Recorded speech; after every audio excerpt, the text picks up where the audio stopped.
Moi moi! Lapin rieskasta on tehty kaikenlaista kivaa ja tällä kertaa mä ajattelin, että yhdistetään Lapin makuja ruisrieskaan ja tehdään siitä rulla täyttämällä se savulohella ja siihen tehdään semmoinen kermaviilikastike. Lähdetään liikkeelle siitä, että pilkotaan savulohi. Käytetään tähän sitten sipuliksi, käytetään purjosipulia. Toki ihan normaalikin sipuli käy. Se voi suikaloida tai kuutioida. Mä suikaloin tällä kertaa. Aika ohutta suikaletta kannattaa tehdä. Sitten kalan ainainen kaveri tilli. Sopii erittäin hyvin mausteeksi tähän. Sitäkin saa laittaa kohtuun määrän. Ja sitten lähdetäänkin sekoitteluhommiin. Yhdistetään nämä kaikki äsken leikatut ainekset. Maustetaan sitruunapippurilla. Ei kovin vahvasti, mutta jonkun verran. Tästä tulee myös vähän lisää suolaa samalla. Ja sitten sekoitetaan kermaviilin kanssa.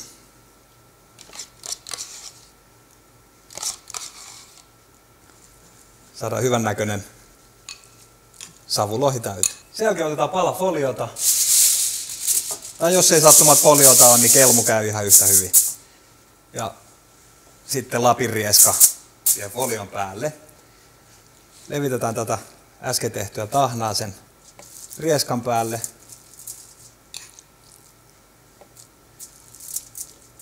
Tuommoinen 0,5 sentin paksuinen kerros. Ja sitten on tämmöistä kuin jääsalaatti. Sitä onkin vähän suikaloituna tuossa valmiiksi. Laitetaan sitä pikkasen tuohon päälle. Ja sitten lähdetään rullaamaan.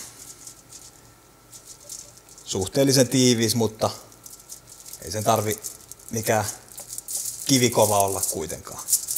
Sitten kun se on rullattu tää rieska, niin laitetaan se foliopakettiin sisälle.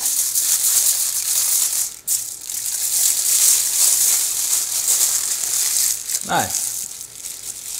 Foliopaketti tiiviiksi. Ja koska tässä on kalaa ja siellä on kermaviiliä, niin tää on syytä laittaa jääkaappiin. Tunti on ihan hyvä aika.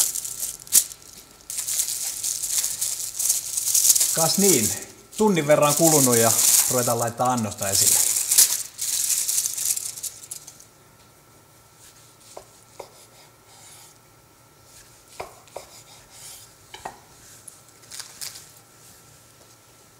Salaatinlehti. Pari kaunista rullaa. Ja voilà. Tämmönen oli mun versio. Kokeilkaahan tekin omianne. Ciao.